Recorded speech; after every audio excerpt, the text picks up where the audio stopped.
اس کو باعزت سردار کے سامنے لاتے پہلے ہی نہ ادھر ادھر کر دیتے.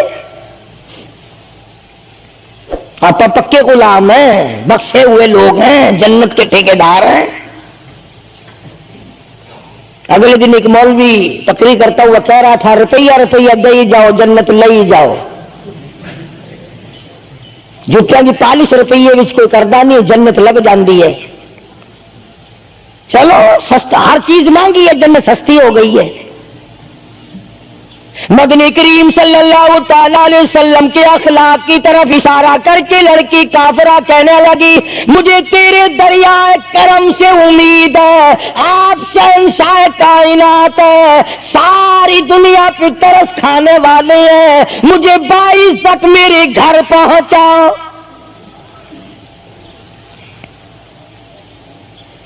حضور صلی اللہ علیہ وسلم نے 2 جوانوں کو ساتھ کر دیا کہ جاؤ اسے گھر چھوڑ کے آؤ. وہ بھی بڑی پکی نکلی. میرے تیرے ورگا ہوندا یا میرے تیرے جیسا ہوتا تو اسی وقت کہتا اچھا جی کلمہ پڑھا دو, پہلے میں مسلمان بن کے جاؤں گی, چاہے اندر سے نہ بنتی خوش تو کر کے جاتی نا.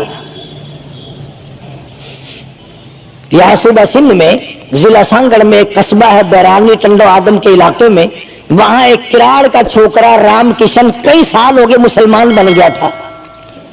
3 سپارے اس نے یاد بھی کیے قرآن کریم کے, اور وہ پھر ہندو بن گیا. ہم نے اس کا نام سلیم رکھا تھا, ویسے نام اس کا رام کشن ہے. پھر جب مجھے ملا تو میں نے کہا رام کشن تو نے یہ کیا کیا؟ کہنے لگا استاد جی قرآن کریم میں جا بجا نماز کا حکم ہے, مسلمان نماز نہیں پڑھتے, زکات کا حکم ہے زکات نہیں دیتے, شراب کی حرمت ہے حرام ہے, شراب پیتے جوا کھیلتے ہیں. جب اسلام تمہارے پاس نہیں تو ہم قید ہوئے کیوں پڑے رہے, ہم واپس ہو گئے. ہماری بدعمالیوں کی وجہ سے, ہماری بدماشیوں کی وجہ سے یہ ساری دنیا کے لوگ کافر مر رہے ہیں. اگر آج حضور کی سیرت کو عام کر دیا جائے ایک آدمی بھی کافر نہیں مر سکتا. ابھی کئی دن ہو گئے اخبار میں بتلا رہے تھے کہ امریکہ کا کوئی بہت بڑا سائنسدان چاند میں گیا, وہاں اس نے اذان سنی اور پھر اس نے قاہرہ مصر میں وہی اذان سنی تو علماء سے بات چیت کر کے مسلمان ہو گیا. کہنے لگا میں اس رب کو کیوں نہ مانوں جس کی آواز چاروں طرف پھیلی ہوئی ہے. چاند میں نے پوری اذان سنی, چاند میں. وہ امریکہ کا سائنسدان یہودی اذان سن کر مسلمان ہو گیا, تو اذان سن کر مسجد میں نہیں آتا, تجھے پھانسی لگتی ہے مسجد کی طرف آتے ہوئے, تیری دکان ختم ہوتی ہے, تیرا کاروبار کا بیڑا گرک ہوتا ہے نماز پڑھتے ہوئے.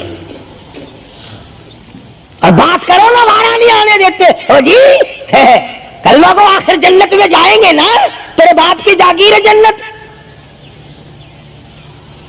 اگر جنت اتنی سستی ہوتی محمد کریم صلی اللہ علیہ وسلم کے غلاموں کے چمڑے نہ اجڑے جاتے. آگ میں جل گئے صحابہ اکرام.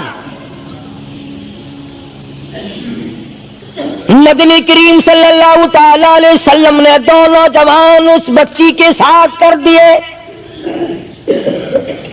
سفر لمبا ہے, راستہ جنگل کا ہے, اندھیرا بھی آیا. لڑکی کا بیان ہے جو مسلمان بھی نہیں بنی تھی, کہنے لگی میری ساتھ ایسا معلوم ہو رہا تھا کہ یہ ایک اس طرف چلتا تھا ایک اس طرف چلتا تھا, یوں معلوم مجھے ہوتا تھا یہ دونوں اندھے ہیں, انہیں نظر ہی نہیں آتا.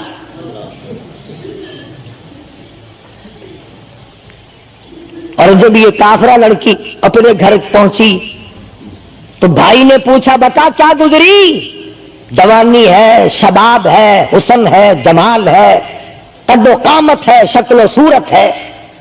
کیا بنی؟ تو جنگ میں گرفتار ہو کے گئی تھی, کیا کیا؟ قربان جاؤں اس لڑکی کے بیان پہ کہنے لگی جو میری عزت آبرو کی حفاظت مدنی کریم صلی اللہ علیہ وسلم نے کی, شہنشاہ کائنات کے غلاموں نے کی, وہ تو ماں جایا بھائی بھی نہیں کر سکتا. سگا بھائی ہو کر کے تو نہیں کر سکتا جو انہوں نے میری عزت کی حفاظت کی ہے. وہ بھائی بھی سمجھدار تھا, قریب آ کے کہنے لگا پھر کچھ کما کے بھی لائی. مطلب یہ کہ ایسے دربار سے خالی تو نہیں آئی، کلمہ پڑھا؟ کہنے لگی نہیں، کلمہ نہیں پڑھا۔ اس نے کہا واہ واہ، غضب کر دیا، ایسے دربار سے خالی آ گئی؟ دربار ہو محمد کریم صلی اللہ علیہ وسلم کا اور تو خالی آ گئی؟ انہوں نے تیری ساتھ اتنا سلوک کیا کہ رحمت والی چادر جس کو دنیا دیکھنے کو ترستی ہے تجھے اڑا گئی، تیرے سر پہ ڈال دی۔ کہنے لگی نہیں، میں نے کلمہ تو نہیں پڑھا، اور کہنے لگی کہ صرف اس وجہ سے نہیں پڑھا، میرا دل تو مجھے کہتا رہا کہ کلمہ پڑھوں، کہ اگر میں مسلمان ہو گئی میں یہاں ان لوگوں میں رہوں گی، جنت میں جاؤں گی، کہیں ایسا نہ ہو میرا بھائی جہنم میں نہ چلا جائے۔ اصل میں تجھے لینے آئی ہوں، دونوں چل کر اسلام قبول کریں گے۔ اور کہتی ہے منشا میری یہ ہے کہ چلو ڈھونڈے غلاموں کو، چلو ڈھونڈے غلاموں کو، شہنشاہ کر دیا جس نے زمانے بھر کے غلاموں کو، آقا کر دیا جس نے۔ اگر تم چاہتے ہو کہ امن ہو سارے زمانے میں تو پھر یہ دولت ہے پوشیدہ محمد کے خزانے میں۔ کہنے لگی دونوں چلتے ہیں، دونوں چل کر غلامی کریں گے۔ کبھی ہم دوسروں کی عزت کی حفاظت کیا کرتے تھے، آج اپنی آبرو سڑکوں پہ پھرتی ہے، شرم نہیں آتی، ڈوب کے نہیں مرا جاتا، چوڑے ہوئے بیٹھے ہیں۔ میری لڑکی BA پاس ہے، میری لڑکی MA پاس ہے، پھر ہندوستان سے مقابلہ کرائے گا اس کا، اندرا دے نال کشتی کراؤنی ہے؟ ہوگا کیا اگر وہ MA پاس ہوگی؟ کرے گی کیا سوائے اس کے کہ نہ روٹی پکائے نہ کپڑے دھوئے، تیری کھوپڑی مانج مانج کر کھاتی رہے، اور کیا کرے گی؟ رکھو دین سے دور اپنی بچیوں کو، پھر یہی نتیجے نکلیں گے جو آج ہو رہے ہیں۔ اللہ پاک جل شانہ نے محمد کریم صلی اللہ علیہ وسلم نے عزت کا مفہوم بتایا، تصور بتایا۔ مدنی کریم صلی اللہ تعالی علیہ وسلم کی سب سے پیاری گھر والی سیدہ عائشہ صدیقہ رضی اللہ تعالیٰ عنہا قرآن کریم کی تلاوت فرما رہی ہے۔ کچے حجرے تھے، تیرا نبی تو ساری عمر جھوپڑیوں میں گزار کے چلا گیا، تیرے دماغ میں ہر وقت بنگلے رہتے ہیں، ہر وقت کوٹھیاں رہتی ہیں۔ اور واسطہ خدا کا ان بچوں کو برباد نہ کرو، کوٹھی بنگلے کا راستہ نہ دکھاؤ، ان تمام کو قرآن کا راستہ دکھاؤ، مدنی کریم صلی اللہ علیہ وسلم کے دریائے کرم کا راستہ دکھاؤ۔ تم نے ان کو کہاں ڈال دیا؟ لوٹ مار کر کے کوٹھی بنانی ہے، رشوت بٹور کے کوٹھی بنانی ہے، حرام جمع کر کے بنگلہ بنانا ہے۔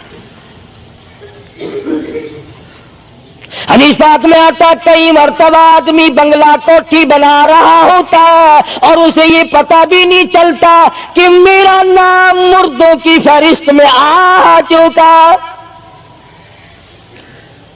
فرمایا مدنی کریم صلی اللہ تعالی علیہ وسلم نے بعض مرتبہ آدمی سہرا باندھ کر شادی کے لیے جا رہا ہوتا ہے اور اسے یہ پتہ بھی نہیں چلتا کہ میرا نام مردوں کی فہرست میں شمار ہو چکا۔ پھر یہ کیا چیزیں ہیں جن کے پیچھے ہم لوگ مر رہے ہیں؟ نبی کا کچا حجرہ، حجرہ تو کچا ہے پر جبریل غلامی کرتا ہے، جبریل آتا ہے روزانہ، رب کی رحمت برستی ہے، خداوند کریم کے سلام آتے ہیں۔ سیدہ عائشہ صدیقہ رضی اللہ تعالی عنہا قرآن کریم کی تلاوت فرما رہی ہیں۔ اندازہ لگاؤ، زبان ہو عائشہ صدیقہ کے اور قرآن ہو اللہ کا۔ دیوار میں کوئی سوراخ تھا، سرکار دو عالم صلی اللہ علیہ وسلم جب باہر تشریف لائے تو اس سوراخ میں سے حضرت عائشہ کی رضی اللہ تعالی عنہ آواز